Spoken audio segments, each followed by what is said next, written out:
अवधूत चिंतन श्री गुरुदेव दत्त श्री स्वामी समर्थ सर्वांना. मित्रांनो, आज मी तुम्हाला दत्त जयंतीपर्यंत गुरुचरित्रातील हा एक अध्याय रोज वाचावा, ज्याने तुमच्या आयुष्यातील सर्व दुःखे ही नक्कीच नाहीशी होतील. मित्रांनो, या पृथ्वीतलावर जन्माला येणारी प्रत्येक व्यक्ती दुःख भोगतच असते. या जगात दुःख नाही असा एकही व्यक्ती सापडणार देखील नाही. साक्षात श्रीरामांनाही वनवास भोगावाच लागला, सीतेला पण अग्निपरीक्षा द्यावीच लागली. भगवान श्रीकृष्ण यांना सुद्धा त्यांच्या आयुष्यात अनेक गोष्टींचा त्याग करावाच लागला. त्यांच्या पुढे तुम्ही आम्ही कोण? जसं धुक्यामागे सुंदर निसर्ग असतो ना, तसंच दुःखामागेही सुख असतं. ते दिसायला थोडा उशीर लागतो एवढंच, पण उशिरा मिळालेलं फळ नेहमी गोड असतं, हे लक्षात घ्या. देवांवर श्रद्धा, विश्वास आणि प्रेम असेल ना, देव तुम्हाला एकटा कधीच टाकणार नाही.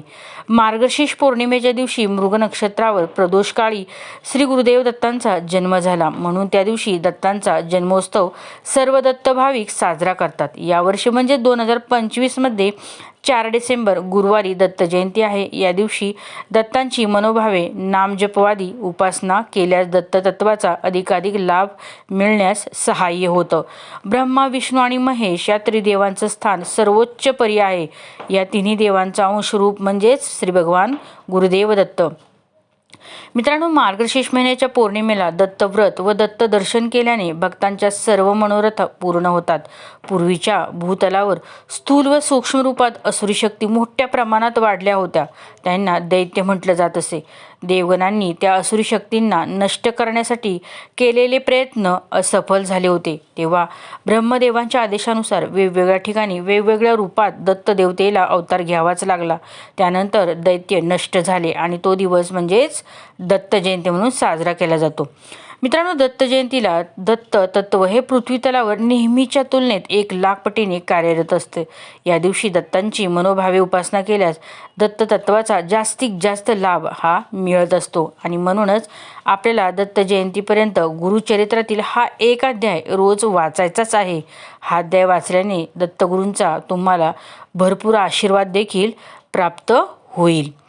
जे तुमच्या नशिबात नाही ते तुम्हाला स्वामी देतीलच. तर असा कोणता अध्याय आपल्याला दत्त जयंतीपर्यंत वाचायचा आहे, कोणते नियम पाळायचे आहेत, अशी संपूर्ण माहिती आपण आजच्या या छोट्याशा व्हिडिओमध्ये पाहणार आहोत. त्यामुळे तुम्ही या व्हिडिओला शेवटपर्यंत नक्की पहा आणि चॅनलवर नवीन असाल तर एक सबस्क्राईब करा आणि व्हिडिओला एक लाईक आणि कमेंटमध्ये श्री गुरुदेव दत्त श्री स्वामी समर्थ नक्की टाईप करा.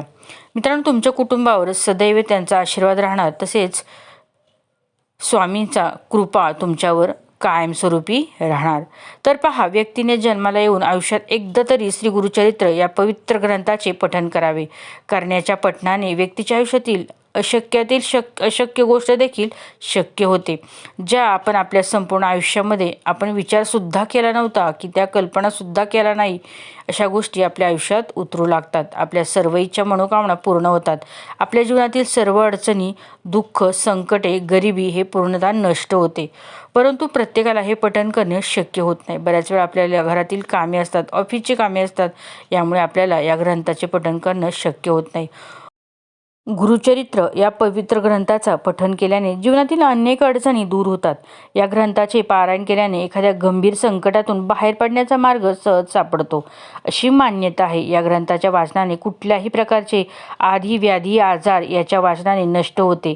याने मनुष्य दुःख मुक्त होतो. घरामध्ये गुरुचरित्र वाचल्याने नकारात्मक वातावरण नाहीसं होतं आणि आनंद, चैतन्य व प्रसन्नता निर्माण होते. पितृदोष, वास्तुदोष यावरती उपाय म्हणून गुरुचरित्र पारायण केल्यास प्रभावी अनुभव देखील येतात. विशिष्ट समस्यांवर जसे की लग्न, करिअर, शिक्षण, आरोग्य यामध्ये येत असणाऱ्या अडचणींवर गुरुचरित्राचे वाचन केल्याने सकारात्मक अनुभव देखील येतो.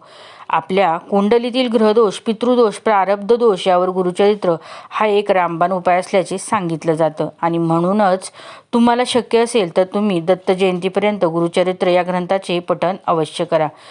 ते तुम्ही कितीही दिवस करू शकता. आता ज्यांना गुरुचरित्र हा ग्रंथ पठण करणं शक्य नसेल, यांचं पारायण करणं शक्य नसेल, तर तुम्ही दत्त जयंतीपर्यंत गुरुचरित्रातील हा एक अध्याय रोज वाचा. हा अध्याय वाचल्याने तुमच्या मनातील कितीही कठीणातील कठीण इच्छा ही दत्त महाराज पूर्ण करतील.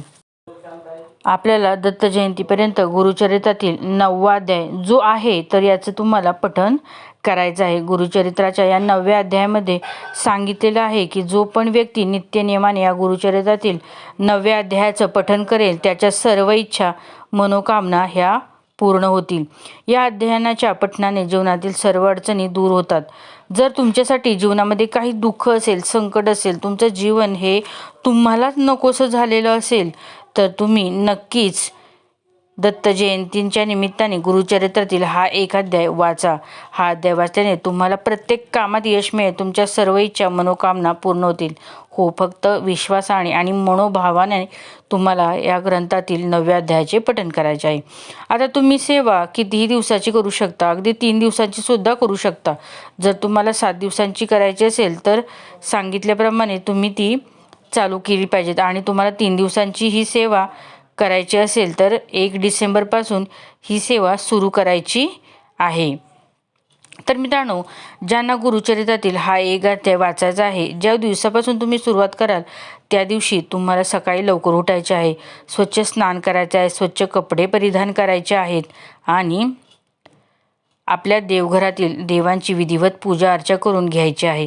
एक नारळ घ्यायचा आहे, खडी साखर घ्यायची आहे आणि अगरबत्ती घेऊन तुमच्या घराजवळ जिथे कुठं दत्त महाराजांचं मंदिर असेल, मठ असेल, स्वामींचे केंद्र असेल, मठ असेल तर तिथे जाऊन तुम्हाला हा नारळ, खडी साखर अर्पण करायचे आहे.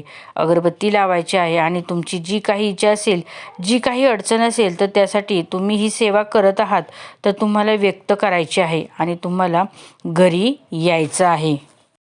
आणि घरी आल्यानंतर लगेच तुम्हाला हा गुरुचरित्रातील 9वा अध्याय जो आहे तो वाचायचा आहे. आता तुमच्या घराजवळ मंदिर नाही तर मग काय करायचं, तर तुम्ही हा नारळ, खडीसाखर हा तुमच्याच देव्हाऱ्यामध्ये स्वामींपुढं ठेवला तरीही चालेल. स्वामी हे सुद्धा दुसरे तिसरे कुणी नसून एक दत्तांचाच अवतार मानला जातो आणि म्हणून अनेक जण दत्त जयंतीनिमित्त स्वामींची सुद्धा अनेक सेवा करतात. जसे की स्वामींच्या नामाचा जप केला जातो, जसे की 11 माळी जप केला जातो, त्याबरोबर तारक मंत्राचे पठण देखील केले जाते, गुरुचरित्राचं पारायण केलं जातं, स्वामी चरित्राचं पारायण केलं जातं. तर ह्या ज्या काही सेवा आहे त्या दत्त जयंतीच्या निमित्ताने नक्की सर्वांनी करा आणि केल्या पण जातात.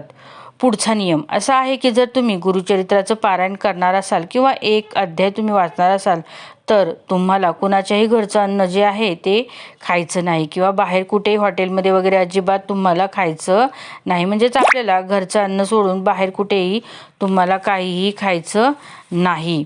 मनामध्ये एक सकारात्मकता आणि चांगले विचार ठेवून तुम्हाला या अध्यायाचे पठण करायचे आहे.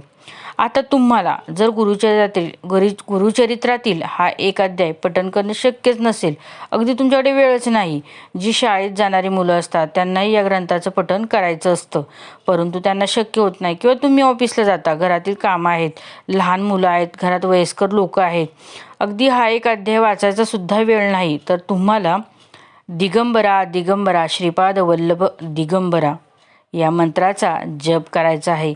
या मंत्राचा जप केल्याने आपल्याला गुरुचरित्र ग्रंथ वाचल्याचे पुण्य जे आहे तर ते प्राप्त होते आणि म्हणूनच तुम्ही हा एक मंत्रसुद्धा म्हणू शकता. हा मंत्र मग तुम्ही ऑफिसमध्ये असेल तरी तिथे बसून सुद्धा वेळ असेल तेव्हा मनातल्या मनात जप करू शकता, याचं काही बंधन नसतं. किंवा घरी असेल तरी आपल्या देवघरासमोर बसून तुम्ही 5 मिनिटं या मंत्राचा जप करू शकता. तसेच मित्रांनो, हा जप केल्याने संपूर्ण जीवन मंगल होतं आणि कली बाधा व सर्व रोग बाधा नाहीसे होतात. गुरुकृपेने शमन होते व व्रताची पूर्तता होते. शारीरिक व्यंग नष्ट होतात आणि ज्ञानाची प्राप्ती देखील होते. दैवी कोप दूर होतो, विद्या प्राप्ती होते. पंच महापादी सर्व पातके नाहीशी होतात. विवाह कार्य सुलभ होते. सर्व शुभकामना गुरुकृपेने पूर्ण होतात. नवस फळाला येतात. चोरीचा आळ हा दूर होतो. वास दोष तसेच वेळ नाहीसे होते. संकटे दैन्य दारिद्र्यांचे निवारण होते. सर्व प्रकारच्या पोटांच्या व्याधी आधी नाहीशा होतात. संपत्तीचा लाभ होऊन दारिद्र्य नाहीसे होते. ज्ञान व गुरुकृपा यांचा लाभ होतो. भाग्य वृत्ती होते. सद्गुरूंचा लाभ होतो आणि वाईट कर्माचे दोष दूर होतात.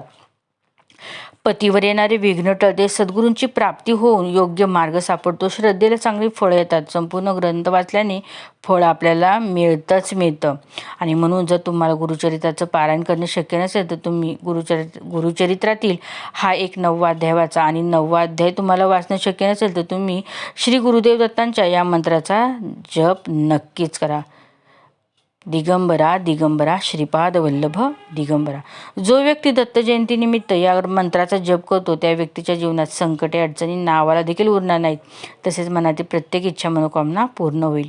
दत्त नामजपाचे फायदे. दत्तांच्या नामजपामुळे शक्ती मिळते. अशा दररोज किमान 15 ते 20 मिनिटं एकाग्र चित्ताने दत्तांचं नामजप करा. वाईट शक्तींचा त्रास नाहीसा होतो. घरात करणी बाधा होत नाही. नामजप केल्याने पूर्वजांना गती मिळते आणि घरातील वातावरण आनंदी आणि प्रसन्न राहण्यास मदत देखील होते. नामजप केल्याने लिंगदेहाचे जडत्व अल्प होतात आणि त्याला पुढे जाण्यास ऊर्जात्मक बळ देखील मिळतं. नामजप केल्याने देहाभोवती संरक्षण कवच निर्माण होतं आणि त्याचे वाईट शक्तींच्या आक्रमणापासून रक्षण होतं. तसेच मित्रांनो, नामजपामुळे वासनात्मक आसक्तीही अल्प होण्यास मदत होते आणि अल्प वेळात पृथ्वीमंडल भेदून पुढे जाण्यास शक्य होते. दत्तांचा नामजप केल्याने वायुमंडलात चैतन्यकणांची निर्मिती देखील होते. दत्त म्हणजे ब्रह्मा विष्णू महेश यांच्या सगुण रूपांचे प्रत्यक्ष एकत्व. मित्रांनो, तुम्ही पण ही सेवा नक्कीच सुरू करा. दत्त जयंतीपर्यंत ही सेवा चालूच ठेवा आणि नक्की दत्त महाराजांचा आशीर्वाद तुम्हाला मिळालाच म्हणून समजा. व्हिडिओ आवडल्यास नक्की लाईक करा, कमेंट करा. श्री स्वामी समर्थ. श्री गुरुदेव दत्त.